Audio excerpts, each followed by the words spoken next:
Bonsoir à tous et à toutes, Thomas en direct de Montréal. Nous sommes le dimanche 9 juillet et j'ai plein de choses à dire.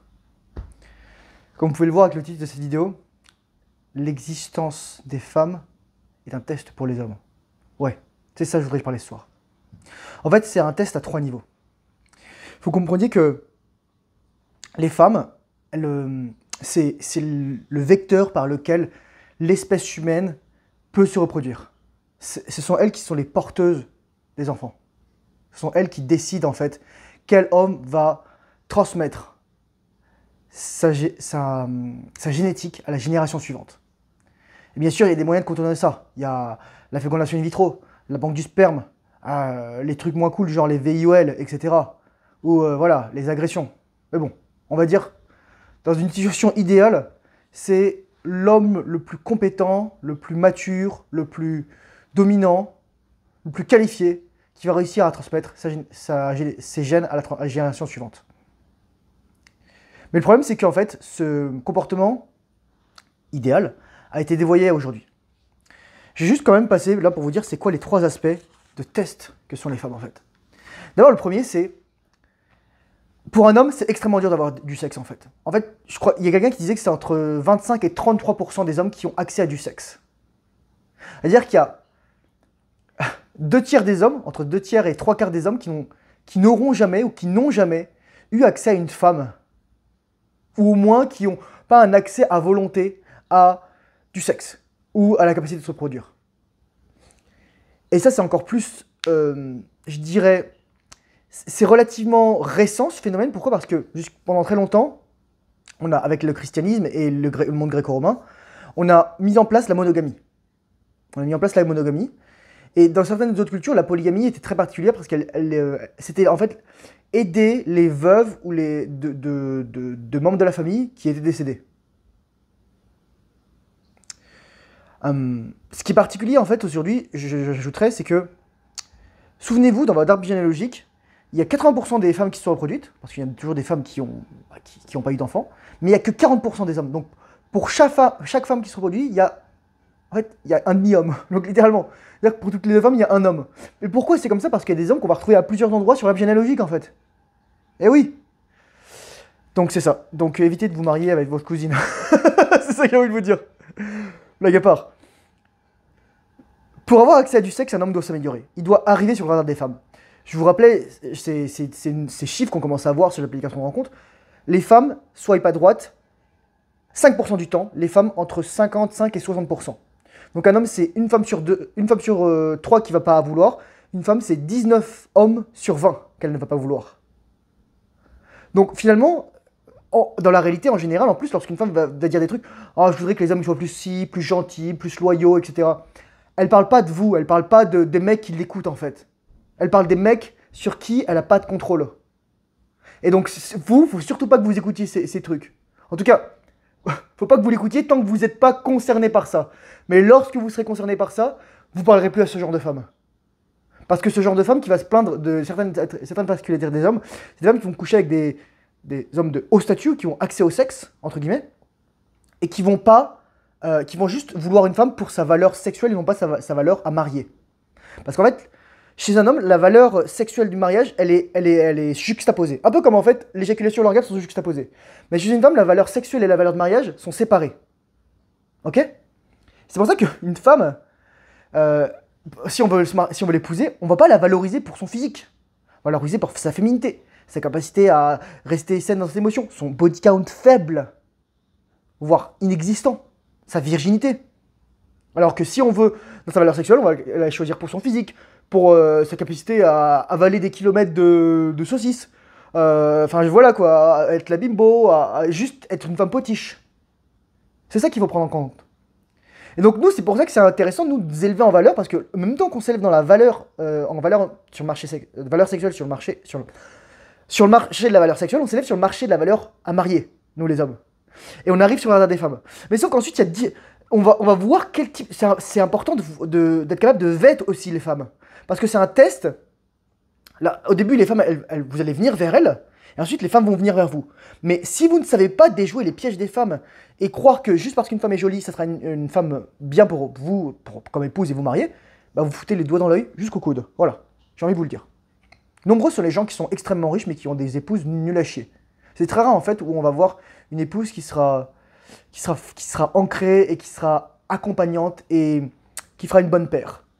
Je donne un exemple, ce serait Mackenzie Bezos, c'était l'ex de Jeff Bezos, jusqu'à ce qu'il décide de se taper Laetitia Sanchez parce que bah il pratique pas la rétention séminale ou alors il a décidé de faire une pause. Et il a perdu 40% d'Amazon. Moi ça me ferait mal au cul de perdre 80 milliards de dollars. Bon, juste parce que pour tromper le biscuit. Voilà quoi. Mais en fait, le but d'un homme, c'est de choisir le vilain petit canard. C'est de choisir une femme en fait qui a priori n'est pas attirante physiquement, ou en tout cas n'est pas la plus attirante, mais parce qu'elle n'est pas comme ça, elle va développer d'autres qualités en fait. Et pour une femme, c'est l'inverse, c'est choisir un homme qui n'est pas au bout de la course, mais plutôt le cheval sur qui personne ne voudrait parier, mais l'accompagner en fait.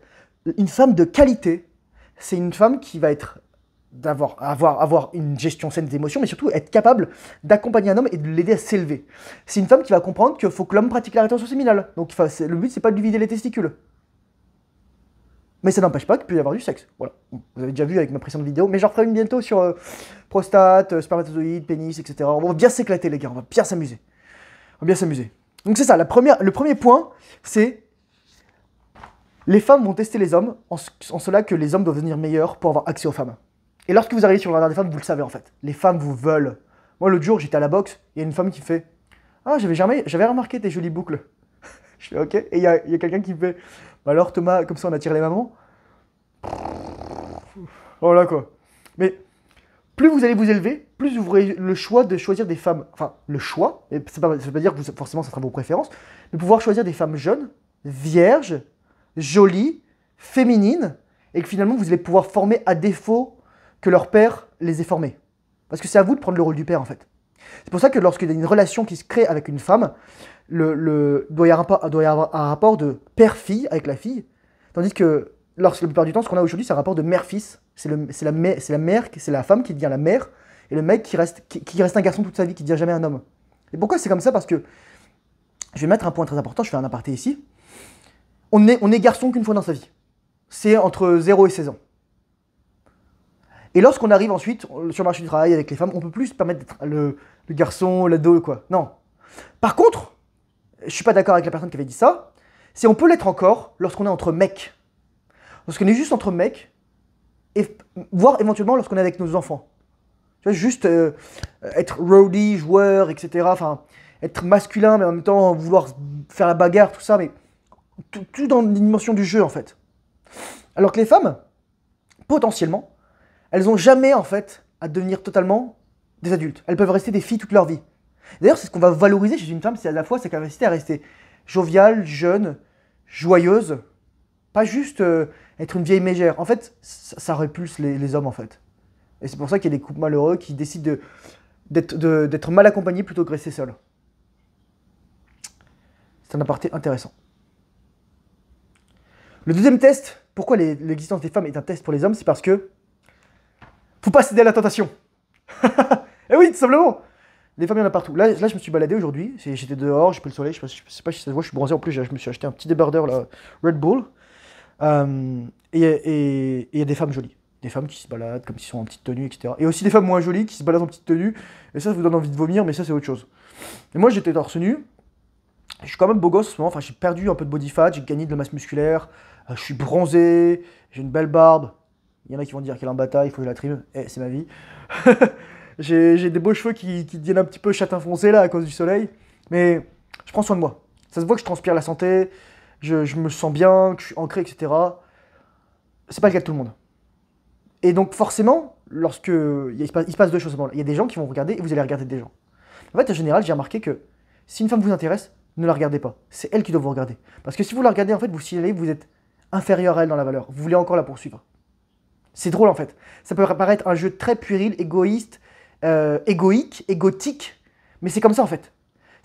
On a beau être des primates assez évolués, on reste quand même des primates. C'est-à-dire qu'on répond à des signaux de pouvoir très particuliers. Le regard, c'est le transfert d'énergie. Le seul moment où ça serait pas être intéressant, c'est quand les deux se regardent en fait.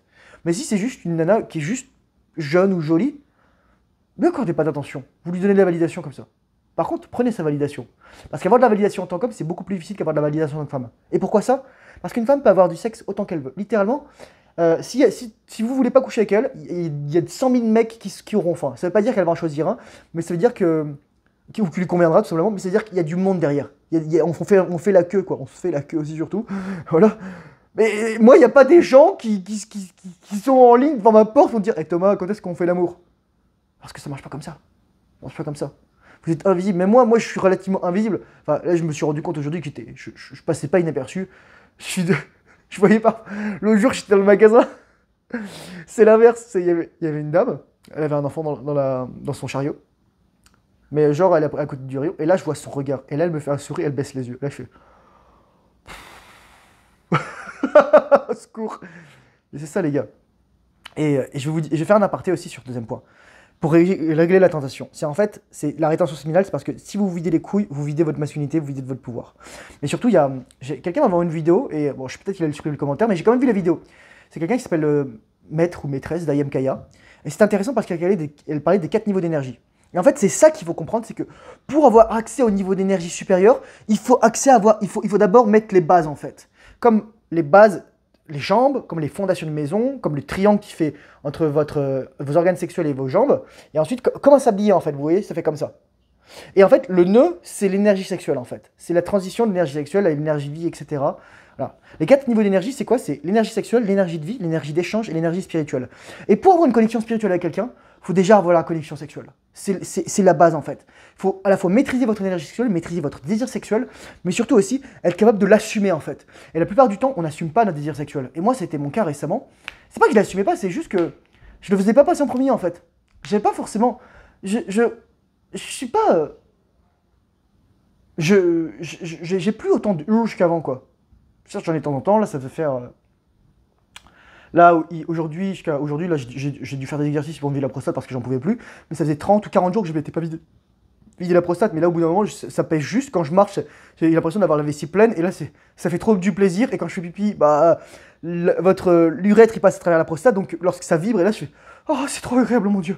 Enfin, voilà, c'est compliqué la vie. Compliqué la vie de mec. Hein. Les mecs, ils peuvent avoir un orgasme juste en pissant, quoi. C'est horrible.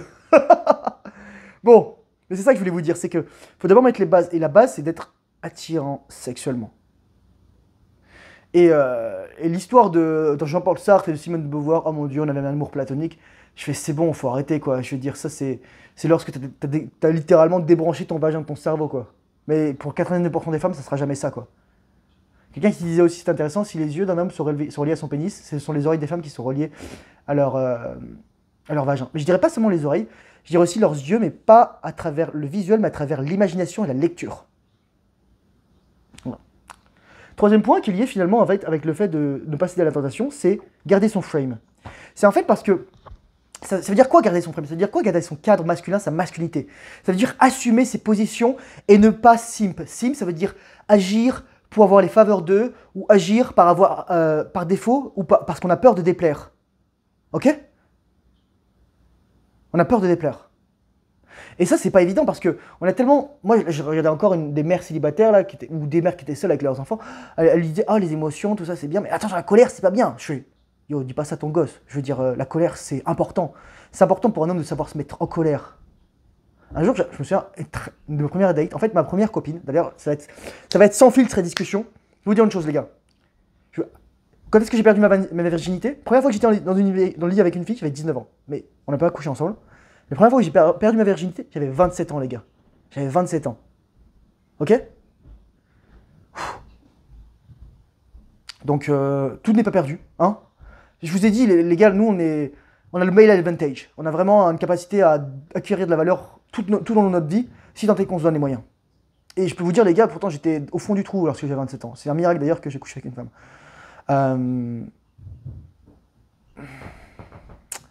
Si je m'étais perdu. Oui, garder son frame. Parce qu'en fait, ce qui va se passer, c'est que faut savoir aussi que les femmes ont beaucoup plus d'opportunités d'avoir des partenaires sexuels et des partenaires en général que les hommes. Et donc, elles vont acquérir beaucoup plus d'expérience et donc être beaucoup plus douées pour les relations sociales en général, mais en particulier aussi avec les relations sentimentales ou amoureuses et savoir ce qu'elles veulent. Et dire ce qu'on pense, ça va aussi dire ce qu'on pense aux femmes. Par exemple, c'est important de dire aux femmes, moi là, je suis en train de discuter avec une femme et en fait, je pense que je vais lui dire, en fait, je suis pas intéressé. Je suis pas intéressé parce que, ouais, on passé un bon moment, on a bien discuté, mais, mais tu m'intéresses pas sexuellement, en fait. Enfin, tu m'intéresses pas sexuellement à long terme. Et comme je vous ai dit, en fait, chez les hommes, valeurs sexuelles et valeurs de mariage sont liées, alors que chez les femmes, elles sont déliées. Et plus une femme va augmenter sa valeur dans le marché sexuel, plus elle va baisser sa valeur dans le marché du mariage. Et le seul moyen, par contre, si elle augmente sa valeur dans le marché du mariage, une fois qu'elle est en monogamie, elle peut augmenter sa valeur sexuelle. Sans conséquence pour sa valeur à marier. C'est un bon paradoxe. Garder sa masculinité, être honnête avec les autres, ça veut dire aussi être honnête avec soi. Moi, je me rends compte que ce que je faisais actuellement, ça me déplaisait. Ça me plaisait pas. Je souffrais. Je souffrais physiquement. Je souffrais psychologiquement. D'ailleurs, j'ai mal à la tête, mais je pense que parce que j'ai pas eu d'insolation, parce que j'ai des petits coups de soleil. A priori, j'ai juste bien bronzé. Euh, et là, je songe sérieusement à démissionner, en fait. Peu importe ce qu'il va faire, je trouverai un moyen de, de, de m'épanouir, en fait. C'est ce que je veux. Que ce soit d'avoir de l'argent, de la richesse, etc. Ça, je m'inquiète pas, parce que ça, j'ai tellement de trucs à faire, j'ai tellement d'idées, ça va venir tout seul. Mais ce qu'il faut, c'est juste, je me concentre sur ce que j'aime faire, en fait. Et là, je l'ai pas fait récemment. Et je m'en suis voulu, en fait. Ça fait 2-3 ans, là, j'ai pas fait ce que je voulais. J'ai pas pu devenir médecin. J'ai pris deux boulots par défaut. Là, c'est bon. Stop, stop. Là, même 2 boulots, troisième, là, bientôt. Parce que je change de poste. Et je pense pas que ce soit la bonne solution, en fait. Être honnête, ça veut dire aussi prendre des décisions difficiles. C'est-à-dire savoir dire les choses qui sont pas évidentes à dire ou à entendre. Ouais.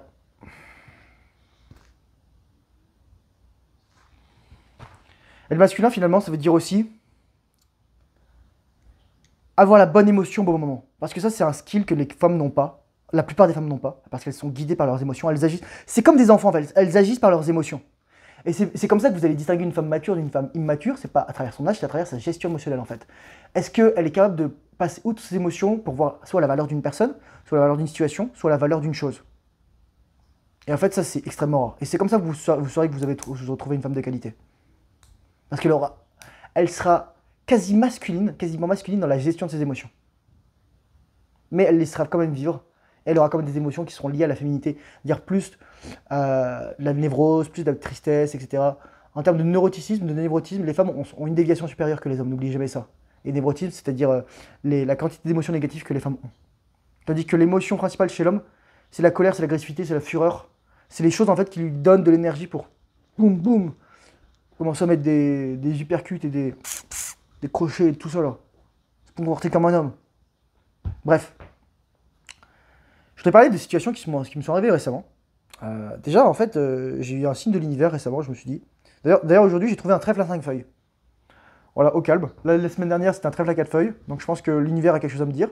Et je me baladais dans le magasin l'autre jour. C'est un magasin, vous savez, c'est un endroit qui est pas très riche. Là où j'habite, enfin, surtout pas forcément là où j'habite, mais un peu plus bas, c'est très prolétarien. C'est très cosmopolite, c'est très international. Et les gens, il suffit de voir les abords des immeubles, c'est pas très bien entretenu parce que les gens, ils s'en foutent un peu en fait. Ils vivent n'importe comment, voilà. Même ici, dans mon immeuble, il y a des gens, c'est des cassos, faut le dire tout de suite. Et donc, je me baladais dans le magasin. Et là, par terre, je fais attention à rien. Là, tout coup, je me baisse par terre et je vois un billet de 50 $. C'est comme si vous trouviez un billet de 50 € par terre. Je vous le dis tout de suite. Et je fais, waouh, ok. Là, je l'ai encore dans mon portefeuille, je ne l'ai même pas encore dépensé. Même si j'ai acheté des trucs aujourd'hui, donc ça, vous voyez. C'est écrit Red Bull en thaïlandais.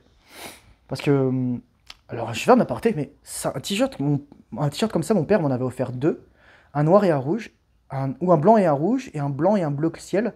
Mais genre, il y a presque 20 ans, je pense, je devais avoir 13 ou 14 ans. Je sais pas si je les ai encore, ou... Bref, on a eu déménagé 2 fois depuis, ou une fois. Et peut-être que ça a été perdu, ou les a donnés, ou peut-être qu'ils étaient plus à ma taille parce que j'avais 13 ou 14 ans. C'est peut-être ça aussi.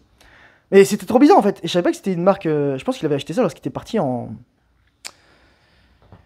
Il était parti se balader en Inde ou en Thaïlande, etc. Et voilà. Donc c'est ça. Et en plus, j'aime bien le orange, j'aime bien le. Ça, c'est. On dirait que c'est noir, mais en fait, c'est marron. Là, maintenant, je me rends compte. On s'en fout. Je reviens à l'essentiel. Qu'est-ce qui s'est passé? Jeudi soir, j'ai discuté avec un pote, ça m'a fait du bien. Alors, on a pris des champignons ensemble, une toute petite dose, mais juste histoire de discuter, quoi. À défaut de boire de l'alcool. Et ça me fait du bien, en fait. Il m'a dit, mais Thomas, t'as pas de plan, en fait. J'ai pas de plan dans la vie, j'ai pas de plan avec les femmes, j'ai pas de plan quand j'arrive sur un ring de boxe. Faut voir un plan, en fait. Et un plan, ça veut dire un séquençage de tâches qu'on va faire dans l'ordre, des composantes, des tâches. C'est ça qu'on dit dans l'armée. Et alors, donc je me baladais, je me disais, je réfléchissais à tout ça, j'étais encore un peu défoncé, j'étais torse nu, c'était le jeudi soir. Et il y a une fille, en fait, qui rentrait, genre une rue à côté de chez moi, qui rentrait, mais elle avait un t-shirt en jean et un débardeur. Et moi, j'étais torse nu et je suis quand même assez baraque, quoi. Je suis pas très grand, mais voilà, quoi. Et genre, j'étais un peu défoncé. Et là, je me retourne vers elle, et là, tout coup, elle me dit arrête de me regarder comme ça. Et là, et j'explose de rire, normal. Je lui fais t'inquiète, je suis pas gay. Pourquoi j'ai dit ça? Parce que c'est important de désamorcer les situations. En fait, c'est ça que je voudrais dire une chose déjà, c'est qu'on se rend pas. J'avais oublié à quel point la vie est dangereuse pour les femmes. C'est aussi pour ça que les femmes sont impitoyables, parce que la vie sera impitoyable avec elles. Et donc elles n'ont pas le choix d'être impitoyables, parce que sinon, elles vont se faire bouffer. Elles vont se faire violer, agresser, tout ce que vous voulez, quoi. Ouais, donc c'est pour ça qu'il faut faire attention à ça. Et moi, j'avais pas mesuré ça en fait. Moi, je me dis, bon, pour moi, il était juste. Je me baladais juste, quoi. J'étais défoncé, c'était cool. J'étais défoncé. J'étais pas juste défoncé, je montais tranquillement. Je allais me balader. Et là, je passe aussi devant un groupe de mecs. Et là, ils s'arrêtent tous de parler à un moment. Ils me regardent, ils me disent, il y a un mec qui dit, nice shape, bro. Nice shape, man. Et moi, je fais, thank you, bro. Et je me dis, alors, franchement, en ce moment, j'ai énormément de marge de manœuvre encore pour progresser. Mais c'est un témoignage. Les gens, ils vous remarquent. Bon, pas forcément pour le bien, mais ils vous remarquent, quoi. Et l'autre élément qui est important, c'était aujourd'hui. Donc je me suis baladé encore torse nu. J'aime bien me mettre torse nu. Et à Montréal, c'est autorisé, hein. Moi, je sais, je suis passé devant les flics, ils m'ont dit, ah, il n'y a pas de souci. Ils m'ont pas arrêté en tout cas, donc c'est bon pour exhibitionniste. Mais il y avait. D'un coup, je traverse une rue, c'est une Française, je l'ai reconnue son accent. Elle me dit, ah bah c'est bien, hein, on se gêne pas, on se met torse nu, etc. Je fais, ouais, c'est pour bronzer. Elle fait, ah, ouais, ouais, je vois ça, hein. Bah c'est bien, hein, on met pas de t-shirt, hein. Moi, je comprenais pas en fait, parce que je suis un petit peu lent parfois. Là, je marchais juste, et là, je comprends tout à coup. Elle me faisait chier. Alors, ensuite, je passe devant elle, je traverse le passage piéton, et là, je commence à faire. Ah je, je contracte les muscles du dos et tout, et là, je l'entends derrière parler à le machin qui lui servait de mec, j'avais envie de dire. Parce que la meuf, c'était pas une bombe, hein, loin de là. Elle était plus de forme circulaire que ça, quoi. Alors qu'elle avait 30 ans maximum. Mais c'était agressif en fait. Et voilà. Elle cherchait les emmerdes. Donc les gens ils vont me faire chier en fait. C'est des gens qui vont vous tester. C'est une façon que les femmes ont, c'est elles vont être agressives. En fait, il faut que vous en battiez les couilles. Et vous leur, métaphoriquement parlant, pissiez à la gueule dans ces situations-là. Hein, je dis métaphoriquement parlant, les gars, sortez pas votre engin dans la rue, j'ai pas envie de vous retrouver en prison. Ou que vous en battiez les couilles. Parce que le contraire de l'amour, c'est pas la haine, c'est l'ignorance. N'oubliez jamais ça. Je vous conseille les expériences de Masaru Emoto, avec l'eau, le riz, tout ça. Le riz à qui on dit des mots d'amour, bah, il va bien. Le riz qu'on engueule, bah, il va moins bien. Et le riz à qui on dit rien, bah, il crève. Ou les plantes, je sais plus quoi là, enfin un truc comme ça. Et l'eau, en fait, l'eau transmet les vibrations. C'est pour ça que c'est important de bénir l'eau lorsqu'on la boit. Bref. Ensuite, je me suis baladé, je me suis éclaté, c'était cool, je profitais du soleil, j'ai fait le tourisme dans ma propre ville, à Montréal. Ensuite, je suis revenu en marchant encore, et sachant que j'avais couru avant, j'avais pas encore mangé, je crevais la dalle. Et là, je traverse un moment, et là, tout à coup, il y a un mec devant moi, je le vois enlever son t-shirt. Et ensuite, il me dit, hey! Je fais, ah, salut! Il me dit, you inspire me. Je fais, comment ça? I removed I removed my t-shirt because of you. J'ai enlevé mon t-shirt à cause de toi. Je fais, ok, enjoy. Bon, après, il s'est bien pleuvoir 10 minutes après, mais c'est pas grave. Mais c'est trop long parce que moi, j'ai souvent une citation de George Patton, c'est lead me, follow me, or get out of my way. C'est-à-dire, mène-moi, suis-moi, ou alors ôte-toi de mon chemin. Dégage de mon chemin. C'est ça en fait. C'est qu'il y a des hommes, en fait, vous allez inspirer les gens. Et moi, lorsque je fais des trucs comme ça, j'ai David Goggins dans ma tête. C'est un mec qui disait, qui courait en plein soleil, il y a un mec qui ralentit, qui se met en voiture à son niveau, il dit « Why are you like this outside ?» Et il lui dit « Because you are not ». Et là, je fais « Ouh ». Donc voilà. Vous allez inspirer les gens, en fait. C'est ça, c'est trop drôle. Et ça, c'est bien sûr lié à la rétention séminale. C'est lié à votre énergie, c'est lié à votre ancrage. Les gens qui sont agressés vont vous tester, vont vous challenger, donc la nana aujourd'hui par exemple, et les gens qui ont envie de suivre votre exemple, bah, ils vont le faire.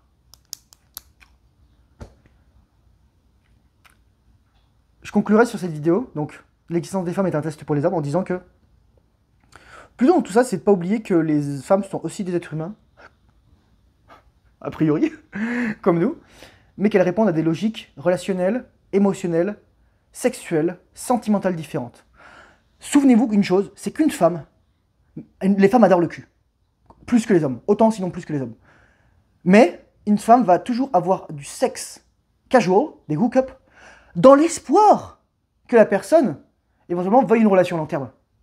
Donc je vais dire un truc sans filtre ici, parce que ce soir c'est Thomas sans filtre numéro 4. C'est que si vous voulez sortir avec une femme, laissez toujours une place pour la possibilité que vous puissiez être à long terme. Ou juste coucher avec elle. Enfin, pas juste coucher avec elle, vous voyez ce que je veux dire? Si vous êtes désirable pour elle. Sinon, pour elle, dès que vous êtes juste à un plan cul, en fait, vous n'avez pas de valeur pour elle. Et techniquement, elle devrait pas en avoir pour vous, quoi.